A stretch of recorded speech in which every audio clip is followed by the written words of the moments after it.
மத்திய அமைச்சர் நிர்மலா சீதாராமனுடன் நாம் தமிழர் தலைமை ஒருங்கிணைப்பாளர் சீமான் சந்திப்பு நிகழ்த்தியதாக தகவல் வெளியாகி இருக்கிறது. இன்னைக்கு நம்ம பார்க்க போகிற வீடியோஸ் எதை பற்றினா, பொருளாதாரம் ஸ்டாக் மார்க்கெட்டு கிராஷ் ஆகிட்டு இருக்கு, எல்லாமே பொருளாதாரம் மந்த நிலைமை போயிட்டு இருக்கு, பொருளாதார வீழ்ச்சி நடக்க போகுது அப்படின்ற முன்னாடி சொல்லிட்டே இருந்தோம். இப்போ கண் எதிராக மிகப்பெரிய பணக்காரர்கள் எல்லாம் 17 லட்சம் கோடி, 2 லட்சம் கோடி, 1.5 லட்சம் கோடி அப்படிலாம் இழந்துட்டாங்கன்னு சொல்லி பெரிய பெரிய பணக்காரர்கள் பணத்தை இழந்துட்டாங்கன்னு சொல்லிட்டு வாயில வயிற்றுல அடிச்சுக்குது இந்த மீடியாக்கள். சரி, ஓகே, பெரும் பெரும் முதலைகள் அவங்க இறங்கி கொத்தனார் தூத்துக்குடி கொத்தனார் மாதிரி இறங்கி வேலை இருக்காப்லையா, இல்லை சீலிங்க பெயிண்ட் அடிச்சுக்கிருக்காப்லையா? ஸோ ஒரு பெரிய முதலாளிகள் மேலே உட்காந்துக்கிட்டு அந்த ஸ்டாக் மார்க்கெட்டை பயன்படுத்திட்டு இருக்காங்க. இந்த மாதிரி விஷயங்கள்ல இந்த ட்ரேடிங்ஸ் இந்த விஷயங்கள் எல்லாத்தையுமே மேலே உட்காந்து மேனேஜ் தான் பண்ணிட்டு இருக்கானுங்க. பட் அவங்களுக்கு கீழே இருக்கக்கூடிய மக்கள் யாருன்னா நீயும் நானும் தான். ஸோ இப்போ நாம எல்லாரும் இதுக்குள்ள இருக்கனால தான் இவங்க மேலே பணக்காரனாக இருக்காங்க. அவங்க பணக்காரனாக இருக்கணும்னா கீழே இருக்க நாமெல்லாம் வேலை செய்யணும். ஸோ பெரிய பணக்காரருக்கு இவ்வளோ லாஸ் அவ்வளோ லாஸ்ன்னு சொல்லிட்டு இருக்கும் போது கதறிக்கிட்டு இருக்க இந்த மீடியாஸ்லாம் கீழே இருக்க மக்கள் அன்றாடம் வாழ்க்கையில் வாழக்கூடிய விஷயங்களும் பாதிக்கப்படுமே அப்படின்ற பார்வையில் இங்கே யாருமே பேசலை. பேசக்கூடிய விஷயங்கள்லாம் பெரிய பெரிய பணக்காரங்களுக்கு இவ்வளோ லட்சம் ஆயிடுச்சு, அவ்வளோ லட்சம் ஆயிடுச்சு, இந்த நிறுவனத்துக்கு இத்தனை கோடி போயிடுச்சு அப்படின்னு தான் பேசுகிறாங்களே தவிர, இவ்வளோ பெரிய நிறுவனங்களே கிராஷ் ஆகும்போது சாதாரண பொட்டி கடையும், சாதாரண டீ கடையும், சாதாரண ஒரு மளிகை கடையும், ஒரு காய்கறி கடையும் என்ன ஆகுன்றதை ஏன் யோசிக்கவே மாட்டீங்க? இதை பற்றி ஏன் யாருமே பேச மாட்டாங்க? தண்ணி பழத்துக்கு ஒரு பிரச்சனை இருக்குது, பாய்சன் இருக்குன்னு சொன்னவரை இடமாற்றம் பண்ணிட்டாங்க, அது வேற விஷயம். மக்கள்லாம் விழிப்புணர்வு அடைஞ்சிட்டாங்கன்னு இடமாற்றம் செஞ்சுட்டாங்க, வேற அவ்வளோ பெரிய தண்டனை கொடுத்துட்டாங்க. கோலா கம்பெனிஸ் இவ்வளோ வேலை பார்த்துட்டு இருக்கு, அவன் இருக்கிறதுலே தானே இருக்கான். எல்லாருக்கும் ஃப்ரீசரை இலவசமாக கொடுத்து அதில் வச்சு ஃபில் பண்ணில விற்று தள்ளிக்கிட்டு இருக்கான், ப்ராஃபிட் எடுத்துகிட்டு இருக்கானே பயங்கரமாக. அதே மாதிரி மக்கள் நோயாளியாக மாற்றி கவர்மெண்ட் மெடிக்கல் மூலியமாக எடுத்துகிட்டு இருக்கானே. ஸோ இது கேட்க யாருமே இல்லையே. அப்போது மக்கள் ஒரு காட்சி பொருட்கள், மக்கள் ஒரு ஆராய்ச்சி எலின்னு தான் நம்ம சொல்லிகிட்டு இருந்தோம். ஓகே, இதோட நம்ம டாபிக் போகலாம். பொருளாதாரம் அதுதான் இன்னைக்கான டாபிக். வாங்க வீடியோக்குள்ள போகலாம். என்னடே அவன் இன்னும் திருந்தல மாமா. சென்னையில் மத்திய நிதியமைச்சர் நிர்மலா சீதாராமனுடன் நாம் தமிழர் கட்சி தலைமை ஒருங்கிணைப்பாளர் சீமான் சந்திப்பினை மேற்கொண்டுள்ளார். பொருளாதாரத்தை பற்றி பேசும்போது அப்படின்னா நிர்மலா சீதாராமன் அவங்கள நம்ம தவிர்த்துட்டு போகவே முடியாது. நம்மளுடைய இந்தியாவோட நிதி அமைச்சர் உங்களுக்கு தெரியும்.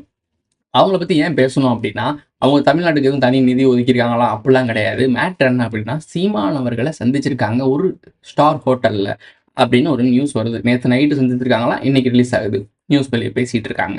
இப்போ என்ன மேட்டர் அப்படின்னா, இப்போ நிதியமைச்சர் ஏன் சீமான் அவர்களை மீட் பண்ணுறாங்க? நிதி எதுவும் ஒதுக்க போகிறாங்களா சீமான் அவர்களுக்கு? சீமான் கட்சி வளர்ச்சிக்காக எதுவும் நிதி ஒதுக்க போகிறாங்களா? கிடையாது. கூட்டணி 2026 எலெக்ஷனில் திமுகவுக்கு எதிர்ப்பான ஓட்டு ஃபுல்லாக உங்களுக்கு தான் விழுந்திருக்கு. ஸோ உங்களை அப்படியே அலைக்கா தூக்கிட்டு போய் நாங்கள் வச்சுக்கலாம் அப்படின்ற ஒரு பிளானிங்கில் ஒரு கூட்டணி பேச்சுவார்த்தை நடத்துறதுக்காக தான் இந்த விஷயம் பேசியிருக்காங்க. அதுக்கு எதுக்கு நிர்மலா சீதாராமன் அவர்களை சூஸ் பண்ணியிருக்காங்க அப்படின்ற கேள்வி உங்களுக்கு வந்திருக்கணும். ரீசெண்டாக பார்லிமெண்ட்டில் இந்த மாதிரி மேலே சென்டர்களில் இருக்கக்கூடிய மீட்டிங்கில் ஒரு ஒரு கலந்தாலோசனை பண்ணும்போது அந்த இடங்கள்லாம் தமிழை பற்றியும் தமிழர்களை பற்றியும் தமிழ்லையுமே பேசுனது, வாக்குவாதம் பண்ணது யாரு? அடிக்கடி நீங்களே பார்த்துருப்பீங்க. திருக்குறள் நிறைய விஷயங்கள்லாம் பற்றி பேசி தமிழர்கள் தமிழில் பேசிகிட்டு இருந்தாங்க சென்ட்ரலில். அதாவது சென்ட்ரல் மினிஸ்டர் தமிழில் பேசிகிட்டு இருந்தாங்க, நிதி அமைச்சர். அங்கே எதுக்கு தமிழில் பேசணும்? ஸோ எல்லாமே ஒரு விதமான அரசியல் பாலிடிக்ஸ். அதையே சவுத் இந்தியாவில் கொஞ்சம் ட்ரெண்ட் பண்ண முடியுது, தமிழ்நாட்டில் எதையும் ட்ரெண்ட் பண்ணாங்க? நிர்மலா சீதாராமன் தமிழில் பேசின விஷயங்கள்லாம் ஏன் இங்கே ட்ரெண்ட் பண்ணாங்க? தமிழர்களோட பெருமையை பற்றி ஏன் பேசினாங்க? இப்போ ஏன் சீமானுக்கு ஒரு ரூட்டு போடுறாங்க? எல்லாத்துக்குமே ஒரு காரணம் இருக்குது. ஏன்னா மேபி ஃப்யூச்சரில் சீமான் சீனா பக்கம் சாயிருக்கான வாய்ப்புகள் அதிகம் இல்லை. ஸோ அப்படி சாஞ்சிடக்கூடாதுன்றதுக்காக தான் முன்னாடியே எடுத்துக்கிறாங்க. சவுத் யூனியன் தனியாக பிரியும் போது பல பஞ்சாயத்து நடக்க போகுது. ஒரே கூத்தாக இருக்கும். சொல்லும் போது உனக்கு கிண்டலாக இருக்குல்ல, கேலியாக இருக்குல்ல, நடக்கும்போது பார்ப்பேன், அன்றைக்கி எங்களை தேடிக்கிட்டு இருப்பேன். ஓகே மக்களே, இப்போ இன்றைக்கான வீடியோ என்ன அப்படின்றது உங்களுக்கு தெரிஞ்சிருக்கும். பொருளாதார சம்மந்தப்பட்ட விஷயம். வெளிநாட்டு நிபுணர், அதாவது இந்த ட்ரேடிங்ஸு இந்த இன்வெஸ்ட்மெண்ட்லாம் பண்ணுவாங்களே, அந்த இன்வெஸ்ட்மெண்ட்டில் ஒரு புலின்னு வச்சுக்கோங்களேன். அந்த நபர் ட்ரம்ப்புக்கு ஒரு எச்சரிக்கை விட்டுருக்காரு. என்னன்ற எச்சரிக்கை விட்டுருக்காரு அப்படின்னா, நீங்கள் டாலரை கொஞ்சம் கவனமாக கையாள வேண்டியது இருக்குது, ஏன்னா பிரிஸ்க் இருக்குது, பல வேலைகள் இருக்குது, நீங்கள் பண்ணுற விஷயம் தப்பாக இருக்குது அப்படின்னு சொல்லிட்டு அவருடைய பங்குகள்லாம் வித்துக்கிட்டு இருக்காப்புல, வித்து தீர்த்துக்கு இருக்காப்புல. சாட்டர்டே சண்டே பண்ண முடியாதுக்காக மண்டேல எல்லாரும் விற்க ஆரம்பிச்சிருவாங்க. இப்போ என்ன நடக்கும் அப்படின்னா, அடிமாட்டு விலைக்கு அடித்து பேசி எல்லாத்தையும் அள்ளிட்டு திருப்பி திடீர்னு தூக்கி விட்டுருவானுங்க. அவனுங்களாம் கொடி சொன்னானுங்க, வித்தவனுக்கு போல நாமத்தை போட்டு போக வேண்டியதான். ஸோ இதுதான் காலங்காலமாக நடக்குது. 2008, 2015, 2020. ஸோ இந்த டைமிங்கில் ஃபுல்லாமே இதுதான் நடந்துச்சு. இப்போவும் இதான் நடக்க போகுது. ப்ரோ அதுக்கும் பொருளாதார வீழ்ச்சிக்கு என்ன ப்ரோ சம்மந்தம்? Coming to point. டாலர் விழுந்துச்சு அப்படின்னா எல்லாருமே உலகம் முழுக்க டாலரை மையப்படுத்தி தான் சுழன்றுகிட்டு இருக்கு, வச்சிருக்கானுங்க. ஸோ அப்போ டாலரை மையப்படுத்தி போயிட்டு இருக்கும்போது டாலரோட மதிப்பு இறங்க இறங்க என்ன ஆகும் அப்படின்னா, நாம வச்சிருக்க பொருளாதாரம் இப்போ நம்மளுடைய மதிப்பு என்ன? ₹1 ஒரு டாலரோட மதிப்பு இந்தியாவுக்கு வந்து 84 ரூபாய் இருந்துச்சு. இப்போ 85 ஆயிருக்கும்னு நினைக்கிறேன். ஸோ 85 ஒரு டாலர் இங்கே இந்தியன் மதிப்போட 85. ஸோ இப்போ டாலர் ஒரு டாலராக தான் இருக்கும். ஆனால் நம்மளுடைய பணம் இருக்குல்ல, அந்த பணம் அதிகமாயிட்டே இருக்கும். ஒரு டாலர் ₹200 வரைக்கும் போச்சு அப்படின்னா, ப்ரோ ஒரு டாலருக்கு நம்ம ₹200 தானே ப்ரோ அப்படின்னு நினைக்கக்கூடாது. உன் பணம் பவர் குறையுதுன்னு அர்த்தம். அவன் ஒரு டாலர்ல நிற்கிறான், ஆனால் உன் பவர் குறையுதுன்னு அர்த்தம். ஸோ அப்போ டாலர் விழும்போது என்ன ஆகும்னா, உன் பணத்தோட மதிப்பும் குறைஞ்சிக்கிட்டே போகும். டாலரை மையப்படுத்தி எந்தெந்த பாலிடிக்ஸ்லாம் பண்ணிட்டு இருக்காங்களோ, எங்கெங்கெல்லாம் ட்ரேடிங்ஸ் நடக்குதோ, எந்தெந்த நாடுகள்லாம் அந்த டாலரை மையப்படுத்தி வர்த்தகம் பண்ணிக்கிட்டு இருக்கோ, எல்லா நாடும் சேர்ந்து கீழே விடும். இதுக்கு பேர் தான் மிகப்பெரிய பொருளாதார சுனாமின்னு அர்த்தம். இப்போ ட்ரெண்டிங்காக போயிட்டு இருக்குது என்னன்னா, ட்ரம்ப் டாரிஃப் அப்படின்றது தான் போயிட்டு இருக்கு. இந்த டாரிஃப் பற்றி தான் நிறைய பேசிட்டு இருக்காங்க. அதாவது என்ன சொல்றது, வரி விதிப்பு. அந்த ஒவ்வொரு நாடுகளுக்கும் இந்த இடத்துல இருந்து இவ்வளோ இருக்கிறியா, இதுக்கு இவ்வளோ வரி, அதுக்கு அவ்வளோ வரி, எனக்கு எதிராக நீ பேசிட்ட, நீ சைனாக்காரன் கூட கூட்டணியா இருக்க, உனக்கு இவ்வளோ வரி, உனக்கு 100% வரிக்கான்னு சொல்லி போட்டு தள்ளிக்கிருக்காப்புல. பல வேலை பண்ணிக்கிருக்காப்புல. இதுதான் சொல்றேன், நேரடியாக போர் செய்யறதை விட மறைமுக போர், இதாவது என்ன சொல்றது, பொருளாதார வார்ன்னு சொல்லிட்டு இருக்கானுங்க. இது ஒரு விதமான வார் தான் ப்ரோ. என்னமோ இவனா சண்டை போட்டு சாகிறது கூட பொருளாதார நல்லா நோட் பண்ணிக்கோங்க. ஒரு வார் நடக்கிறப்போ என்ன இம்பேக்ட் ஆகுமோ அதே இம்பேக்ட் இந்த மாதிரி சண்டையிலையும் நடக்கும். இவனுங்க மோனோபொலி பண்ணிக்கிறதுக்காக இவனுங்க ட்ரேடிங் பண்ணிக்கிற டாலரும் பிரிஸ்க்கு நம்மளுடைய யுவான்ஸ் இருக்கார்ல, அதாவது யுவான் இருக்குல்ல நம்மளுடைய சைனீஸு, அதை கொண்டு வரலாம் ட்ரை பண்ணாப்புல தலைவன். மியா கொண்டு வரலாம் பார்த்தாப்புல. என்ன நடந்துருச்சு அப்படின்னா, ஐயோ அப்புறம் நம்ம வந்து டாலருக்கு மாதிரி நீயும் ஒரு மோனோபொலி பண்ண ட்ரை பண்ணுவேன், அப்போ இது வேணான்னு சொல்லிட்டு பிரிஸ்க்குன்னு சொல்லி ஒரு புதிய ஒரு சலுகையை கொடுத்துருக்காப்புல. நம்ம கூட சேர்ந்துக்கிற நாடுகள்லாம் சேர்ந்து நாம எல்லாம் கூட்டாட்சி முறையில் இருந்து ஒரு பிரிஸ்க்குன்னு ஒரு நாணயத்தை கிரியேட் பண்ணுவோம். அது ஒரு கரன்சியாக பயன்படுத்துவோம். நம்ம எல்லாருக்குமே அதுக்கு பங்கு இருக்குது. சைனாக்கு மட்டும் பங்கு இருக்காது. இப்போது டாலர் அப்படின்னா டாலர் அமெரிக்காவுக்கு மட்டும்தான். உங்களுக்கு புரியும்னு நினைக்கிறேன். இந்த பிரிஸ்க்குன்றது வந்து ஒரு 5 நாடுகள் இருக்குன்னு வச்சுக்கோங்களேன். ரஷ்யா, அமெரிக்கா, சைனா, நம்ம இந்தியா. ஸோ இந்த மாதிரி நாடுகள்லாம் பிரிஸ்கில் இருக்காங்க. அப்போ அவங்க எல்லாருக்குமே சேர்ந்து தான் அந்த பிரிஸ்கோட மதிப்பு. இப்போ பிரிஸ்கோட மதிப்பு ஏறுது அப்படின்னா அந்த நாடுகளோட வளர்ச்சியும் கூட சேர்ந்து ஏறும். ஆனால் இங்கே டாலர் மதிப்பு ஏறுச்சுன்னா அமெரிக்கா மட்டும்தான் வளரும். உங்களுக்கு புரியும்னு நினைக்கிறேன். இந்த சூப்பர் பவர் நசுக்கிறதுக்கு இன்னொரு பூரியை நமுத்துறதுக்கு ஒரு புதுசாக ஒருத்தர் வருவான்டான்னு சொல்லி பக்கத்தில் கடையை போட்டது தான் இந்த பிரிஸ்க்கு. இதெல்லாம் தெரிஞ்சுக்கிட்டா நம்ம ட்ரம்ப் பயவில் என்ன பண்ணுறாப்புல அப்படின்னா, நம்ம மனைவியை வச்சுட்டு ஒரு புது கரன்சியை உருவாக்குறாப்புல, கிரிப்டோ கரன்சி உருவாக்குறாப்புல. அந்த கிரிப்டோ கரன்சியில் நம்ம மனைவி பேர்லேயே தன்னை சொந்தமாக ஒரு கிரிப்டோ கரன்சி உருவாக்குறாங்க. முதல்ல ஒரு பெண்மணி கிரிப்டோ கரன்சி உருவாக்குனது இதுதான் முதல் முறைன்றாங்க. தலைவன் டாலர் கணக்கில் ஓடுறாப்புல. உலகம் முழுக்க டாலர் தான்டா நீங்கள் வணிகம் பண்ணணும், டாலருக்கு நிகராக போகாமல் நீ பிரிஸ்க் பக்கம் போனீங்கன்னா இவ்வளோ வரி போடுவேண்டா அப்படின்னு சொல்லி கதறிக்கி இருக்கு. அவரு தான் மனைவியை வச்சு கிரிப்டோ கரன்சி உருவாக்குறாப்புல. எதுக்கு உங்களுக்கே புரியுது. அப்போ அவருக்கு தெரியுது அவரோட சொத்து மதிப்பை பாதுகாத்துக்கணும் அப்படின்னா தனக்குன்னு ஒரு தனி கரன்சியை உருவாக்கிடணும். என்ன இருந்தாலும் சண்டைக்காரங்கிட்ட போகக்கூடாது அப்படின்னு சொல்லிட்டு தனக்குன்னு ஒரு கரன்சியை உருவாக்கி தான் மனைவி பேரில் ஒரு கரன்சியை உருவாக்கியிருக்காப்புல. இந்த கரன்சிக்குள்ளே அவரோட அவர் இப்போ இருக்க வெல்த்தப்பில் அதை தூக்கி அதில் போட்டாருன்னு வச்சுக்கோங்களேன். இப்போ டாலர் கீழே விழுந்துச்சுன்னா இந்த கரன்சிக்கு ஒரு வேல்யூ இருக்கும்னு வச்சுக்கோங்களேன். இதை வச்சு தப்பிச்சுக்குவாப்புல. இப்போ பிரிஸ்கில் போய் உட்காந்தாருன்னா ஏச்சே என்ன இருந்தாலும் அவனுக்கு எனக்கு பகை தான் அப்படின்னு ஓரம் பண்ணி சண்டை விட்டுருக்காங்க. இவங்களுக்கான தேவைகளை எல்லாத்தையுமே செட் பண்ணிட்டானுங்க. காய்கள்லாம் நகர்த்தி தன்னை சேஃப்டி பண்ணிட்டு தான் ஆட்டத்துலேயே இறங்குறாங்க. இப்போ ஒரு சண்டை நடக்க போகுதுங்க, அதில் யார் ஜெயிப்பா யார் தோப்பான்னு ஒரு விஷயம் இருக்கும்ல. இவங்க என்ன பண்ணுவாங்கன்னா, இந்த இடத்துல நான் இப்படி குத்துவேன், நீ இந்த இடத்துல இப்படி அடி வாங்குற மாதிரி வாங்கு, 2 பிளட்டு ரத்தம் விழுகிற மாதிரி நடி, அப்படிலாம் பிளான் பண்ணிட்டு WWE பார்த்துருப்பீங்க. அதெல்லாம் ஸ்கிரிப்டட். சின்ன வயசுல நானும் வைப் பண்ணி பார்த்துட்டு இருந்தேன். ஸோ அது ஸ்கிரிப்டட். WWE விளாட்றதெல்லாம் அது சும்மா சொல்லி வச்சு தான் அடிப்பாங்க. அதெல்லாம் உண்மையாக சண்டை போட மாட்டாங்க. ஸோ அந்த மாதிரி இவங்க WWE போட்டுட்டு இருக்காங்க. இவன் குத்துற மாதிரி குத்துவாரா, அவர் வாங்குற மாதிரி வாங்குவாரா, நம்ம எல்லாம் நாமத்தை போட்டு வேடிக்கை பார்த்துட்டு இருப்போம். ஸோ இதான் நடந்துகிட்டு இருக்கு. இவர் டாலரோட மதிப்பை குறைக்கக்கூடாது, டாலரை விட்டு யாரும் வெளியே போகக்கூடாதுன்னு அரசியல் பண்ணுவாராம். தான் மனைவிக்கு ஒரு கரன்சியை உருவாக்குவாராம். தனியாக ஒரு சேஃப்டி பண்ணுறதுக்கு வேலை பார்ப்பாராம். ஏன்டா கேள்வி கேட்க மாட்டீங்க? ஏன்டா அப்படி இருக்கீங்க? ஏன் எது நடந்தாலும் உங்களுக்கு ஒருத்தர் எடுத்து சொல்லணும்? ஏன் எதுக்கு எடுத்தாலும் சிரிச்சுக்கிட்டு மண்ணையாடிக்கிட்டே இருக்கீங்க? பொருளாதாரம் கிராஷ் ஆகும் போது என்ன ஆகும் அப்படின்னா பல பிரச்சனைகள் வருங்க. நீங்கள் ஒரு வீடியோஸ்லாம் பார்த்துருப்பீங்க. பல நாளுக்கு முன்னே சோமாலியான்னு நினைக்கிறேன், சோமாலியா ஜிம்பாப்வேயான்னு தெரியல, ஏதோ ஒரு நாட்டில் வந்து தள்ளு வண்டி இருக்கும், பணம் கட்டுக்கிட்டா இருக்கும். அந்த தள்ளு வண்டி நம்ம ஊரில் ஏரியாவில் வருவாங்கல்ல, பேப்பர் போட வருவாங்கல்ல, இடைக்கு போடுவார் தாத்தா வருவார். எங்கள் ஏரியாவில் எங்கள் வீட்டில் இருக்க பழைய பேப்பர்லாம் தூக்கி போடுவோம். அவர் இடைக்கு போடுவார், இந்த மாதிரி ஒரு இதில் போடுவார், தராசு மாதிரி வச்சு போடுவாப்புல. அந்த மாதிரி தள்ளிக்கிட்டு போவாங்க பணக்கட்டுகள்லாம். ஒரு பண்ணு வாங்க போகணுன்னா இவ்வளோ பணத்தை கொடுக்கணும், கட்டுக்கிட்டா பணத்தை போய் கொட்டினா தான் அந்த பண்ணே கொடுப்பாங்க. ஏன்னா அங்கே அவங்க பணத்தோட மதிப்பு இறங்கிருச்சு, மொத்தமாக கிராஷ் ஆயிடுச்சு. வெறும் காகிதம் அந்த இடத்துல அந்த பணத்தோட மதிப்பு. ஸோ உங்களுக்கு புரியும்னு நினைக்கிறேன் நான் சொல்ல வர்றது. நாளைக்கு உலகம் முழுக்க பொருளாதாரம் விழுந்துருச்சு அப்படின்னா, எல்லாமே கரன்சிய வச்சு தான் ஓடிக்கிட்டு இருக்கு. இங்க டாலர்ன்னு நான் சொல்ல வரல. ஒட்டுமொத்தமாவே இங்கே இந்தியால வந்து ரூபி, யுவானு இப்ப ஒவ்வொரு இதுலயும் ஒவ்வொரு பேர்ல வச்சு யூஸ் பண்ணிட்டு இருக்காங்க.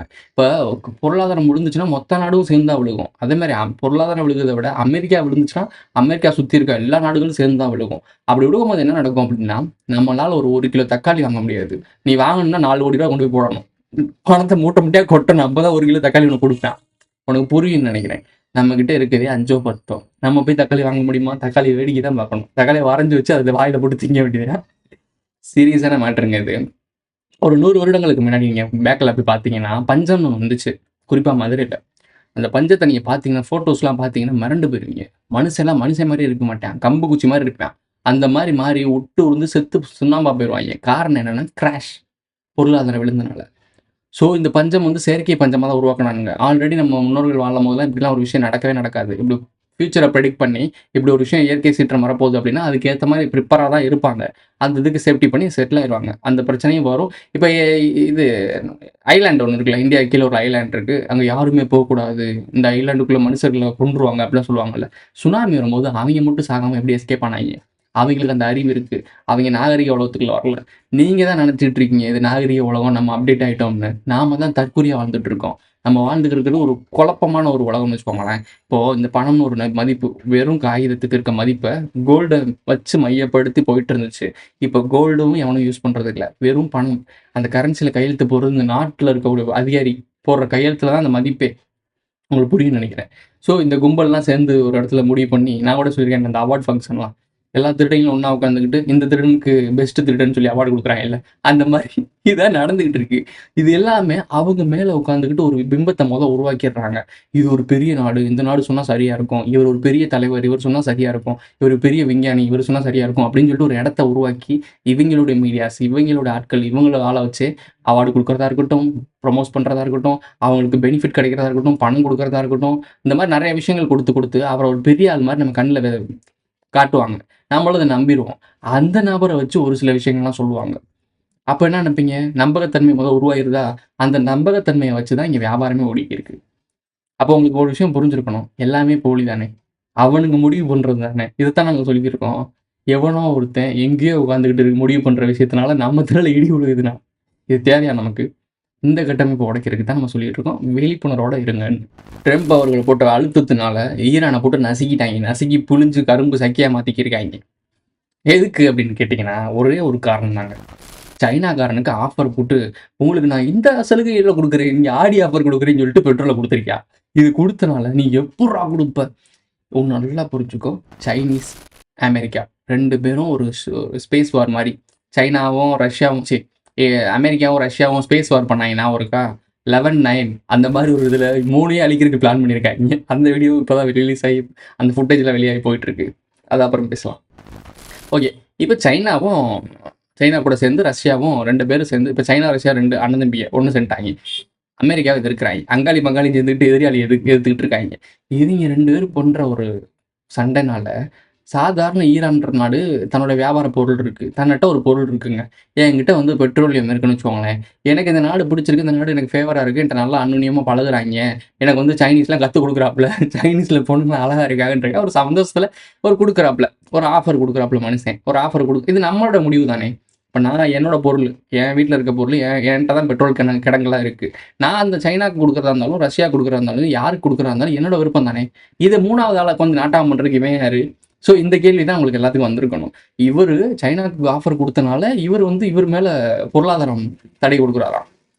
உங்களுக்கு ஓப்பனாக கேட்குறேன், உங்கள் வீட்டில் ஒரு கடை இருக்குது, 2 3 கடை இருக்கும், உங்கள் ஏரியாலே ஒரு 4 5 கடை இருக்கும். நீங்கள் ஒரு கடை இருக்குது, அந்த கடையில் தான் எல்லாமே வாங்கிட்டே இருந்தீங்க. உங்களுக்கு பக்கத்துலேயே ஒரு கடை வந்துருச்சு, அந்த கடையில் ஆஃபர் நிறையா கிடைக்குது, ஆனால் அதே பொருள் தான் கிடைக்குது, காசு கம்மியாக கிடைக்குது. அப்போ நீங்கள் என்ன நினைப்பீங்க? எதுக்கிட்ட அவ்வளோ தூரம் போய் காசு எக்ஸ்ட்ரா கொடுத்து அந்த பொருளை வாங்கிட்டு, இந்த பக்கத்துலேயே இருக்குது, எல்லாமே காசு கம்மியாக தான் இருக்குது, அதே பொருள் தான் விற்கிது, நடக்கிறதும் அலைச்சலும் கம்மியாக இருக்குன்னு சொல்லிட்டு நீங்கள் வாங்குவீங்களா மாட்டீங்களா? இப்போ அந்த கடைக்காரன் என்ன பண்ணுறான், ஒரு பாலிடிக்ஸ் பண்ணி, நீ எப்படி இந்த கடையில் வாங்குவ, நீ வாங்கவே கூடாதுன்னு சொல்லிட்டு நீ போகிற வழியில் முள்ளதுக்கு போடுறது, வண்டி போச்சுன்னா வண்டியில் பஞ்சர் பண்ணி விடுறது, உன் வீட்டிலேருந்து யாராச்சும் வெளியே போனாங்கன்னா கல்லை கொண்டு எரிஞ்சிட்டு ஒழிஞ்சிக்கிறது, யாராச்சும் மார்வெட்டில் வந்து உங்கள் வீட்டில் வந்து மிரட்ட சொல்கிறது, இந்த மாதிரி வேலைலாம் அந்த கடைக்காரன் பண்ணணுன்னா இது நியாயம்னு நினைக்கிறீங்களா? நீங்கள் இந்த வேலையை தான் அமெரிக்கா பார்த்துக்கிருக்கு. நான் சைனாட்ட வைக்கிறேன், ரஷ்யாட்ட வைக்கிறேன். நீ யார் இதை கேட்கறதுன்னு சொல்லி கேட்கறதுக்கு இங்க ஆள் இல்ல. அந்த நாட்டாம பண்றவன ஃபுல்லா என்ன பண்ணுவாங்க அப்படின்னா, இது ஒரு வாதம் உள்ள வந்துருச்சு. தீவிரவாதம் அப்படின்ற ஒரு வார்த்தையை உருவாக்கி அங்க உள்ள இறங்கிருவாங்க. இவங்ககிட்ட இந்த ஒரு வெங்காயம் இருக்கு, இவங்ககிட்ட வந்து டிஜிட்டல் லெவல்ல வெங்காயம் இருக்கு, இவங்ககிட்ட வந்து அப்டேட் பண்ணப்பட்ட ஒரு கேரக்டர் இருக்கு அப்படின்னு சொல்லி உள்ள பூந்து ஈராக்கெல்லாம் அடிச்சு அவத்தனா இல்ல அந்த மாதிரி பண்ணி விட்டுருவாங்க. உங்களுக்கு நல்லா புரிஞ்சுக்கோங்க, மக்களை ஏமாத்துறான். தைரியமா மேல உட்காந்துக்கிட்டு நான் தான்டா உன்னால என்னடா பிடுங்க முடியும் அப்படின்னு சொல்றாங்க. இதை கேட்க நாதி இல்லாம இத்தனை நாடுகள் வந்து வாயை பொத்திட்டு உட்காந்துருக்கு. ப்ரோ அப்ப சைனாக்காரங்க நல்லவனா அப்புறம் கேட்டா அதுவும் கிடையாது. இது அவனும் அதே வேலை தான் பார்க்குறான். என்ன ஒன்று அண்ணனுக்கு இந்த ஏடிஎம்கே டிஎம்கே என்ன வேலை பார்க்குது, அந்த மாதிரி இவங்க வேற லெவலில் பண்ணுறாங்க, இன்டர்நேஷனல் லெவலில் பண்ணிட்டு இருக்காங்க. ஸ்ரீலங்கா இருக்கு. ஸ்ரீலங்கா ஹம்மந்தோட்டா துறைமுகத்தை 99 ஆண்டுகளுக்கு லீஸுக்கு எடுத்திருக்காங்க. லீஸுக்கு எடுத்தது மினி சைனாவே மாறிக்கிட்டு இருக்கு அந்த ஸ்ரீலங்கா. அது மட்டும் இல்லாமல் இப்போ நம்ம டிவிகே தலைவர் விஜய் என்ன சொல்றாப்புல அப்படின்னா, கச்சத்தீவு கொடுத்ததான்னு ஒருத்தன் சொல்றான், கொடுத்தது திருப்பி எடுக்கணும்னு ஒருத்தன் சொல்றான். இங்க என்ன மேட்டர்னா, கொடுத்ததும் ஒரே ஆளு, அதை எடுக்கணும்னு சொல்ற போராடுறதும் ஒரே ஆளு. காங்கிரஸ் கொடுத்துச்சு, கூட்டணியில இருந்து டிஎம்கே. இப்போ டிஎம்கே தான் கச்சத்தீவை திருப்பி மீட்கணும்னு பேசுது. கொடுக்கும் போது என்னையா பண்ணிக்கிறீங்க? அப்போ கொடுக்கும் போது உங்களுக்கு ஏதோ ஒரு ஆஃபர் இருந்திருக்கணும்ல. உங்கள்கிட்ட சொன்னேன்ல, மொதல் கடைக்காரர் 2வது கடைக்காரர், ஏதோ ஒரு ஆஃபர் இருந்திருக்குல்ல, ஏதோ ஒன்று வந்திருக்குல்ல உங்கள் வீட்டுக்குள்ள. அது வந்தனால தான் நீங்கள் அதை கையெழுத்து போட்டு கொடுத்துருப்பீங்க. சும்மா கொடுக்குறாள் நீங்கள் கிடையவே கிடையாது. ஸோ கொடுத்துட்டீங்க. இப்போ அது தேவைப்படுது. மக்கள்லாம் அதை பற்றி கேள்வி கேட்க ஆரம்பிச்சிட்டேன். நம்ம ஆள் கேள்வி கேட்க ஆரம்பிச்சிட்டாங்க. அப்போ கேட்கும் போது இதையும் கேட்டு தான் ஆகணும். இப்போ இந்த இடத்துல பாலிடிக்ஸ் பண்ணலன்னா மக்கள் உன் மூஞ்சில காரியத்து பிரியான். ஸோ இந்த பாலிடிக்ஸ் பண்ணி தான் ஆகணும். இந்த பாலிடிக்ஸ் பண்ணுறாங்க. நம்ம ஆள் டிவிக்கு அதில் உள்ள வந்து என்ன பண்ணுறாரு அப்படின்னா, 99 ஆண்டுகளுக்குனாச்சும் லீஸு கொடுக்கணும். யாரு சொத்தை யாரா லீஸு கொடுக்குறது? அது இந்தியாவோட சொத்துரா, தமிழ்நாட்டோட சேர்ந்தது தாங்க இந்த கச்சத்தீவு. இது எவனோ ஒருத்தன் யாருக்கோ போய் தாரவாத்து கொடுத்துக்கிட்டு இப்போ திருப்பி வந்துட்டு 99 ஆண்டுகள் லீஸு கொடுக்க போகிறானா. சைனாக்காரனு இதே வேலை தான் பார்த்தான். இப்போ இவன் நம்ம இந்தியாவை இதே வேலை பார்க்குதுன்னா அப்போ என்ன நடக்குது? யார் விட்டு நிலத்தை யாரா பங்கு போடுறது? என்னடா நடக்குது இங்கே? மக்கள்கிட்ட தான் நான் கேட்குறேன் கேள்வி. எனக்கு சிரிப்பு வருதுங்க. இங்கே நடக்கிறதெல்லாம் பார்க்கும்போது சிரிப்பு தான் வருது. சொந்த நிலம் யார் நிலம்? மக்களோட நிலம். அது அது எல்லா மக்களுக்கும் பொதுவான ஒரு விஷயம். இவங்க யார் முடிவு பண்றதுன்னு கேட்குறேன்.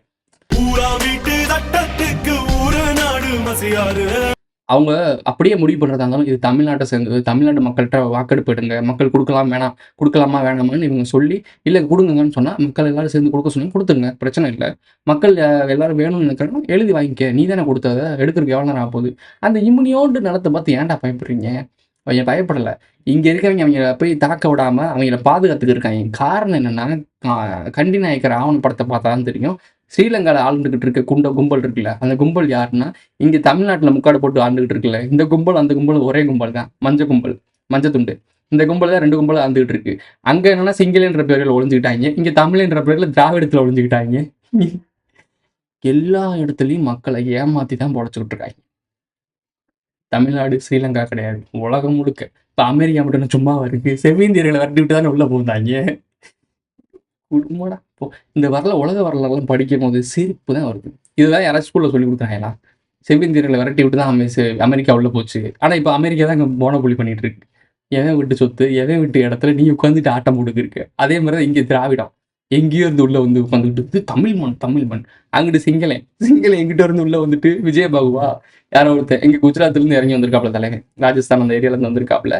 மேபி கரெக்டாக குஜராத் ஏரியா தான் அந்த டைமிங்கில். அந்த இடத்துலேருந்து வந்திருக்காப்புல. குஜராத்லேருந்து வடக்கே அங்கே போய் இந்த விஜயநகர பேரரசு இந்த கும்பல் தான் அது அங்கே போய் ஆட்சி பண்ணிக்கிட்டு நாங்கள் சிங்களம் தமிழர்களை எதிர்க்க வேண்டும். என்னங்கடா டே, தரமா செஞ்சிருக்காங்க. மக்கள் விழிப்புணர்வு அடையலைன்னா உன்னைய மொத்தமா சாமக்கல் வச்சு மூடி வாங்கி எழுச்சிக்க பொழைச்சிக்க. இதோட இந்த வீடியோ முடிஞ்சிருச்சு. இந்த வீடியோ பிடிச்சிருச்சுன்னா லைக் பண்ணுங்க, கமெண்ட் பண்ணுங்க, சப்ஸ்கிரைப் பண்ணுங்க, மறக்காம நல்லா போட்டு இந்த வீடியோ ஃப்ரெண்ட்ஸ்லாம் ஷேர் பண்ணி விடுங்க. சீரியஸ்லி சொல்றேன் மக்களே, சீரியஸ்லி சொல்றேன். நடக்கிறது எல்லாமே கண்கட்டு வித்தை கிடையாது. உன் கண்ணு முன்னாடியே உன் கண்ணில் மண்ணெண்ணி போட்டுருக்காங்க. அடுத்ததெல்லாம் பார்க்கலாம். நாங்க தேடுறது எல்லைகள் இல்ல, எல்லைகளே இல்லாத ஒரு வாழ்க்கை.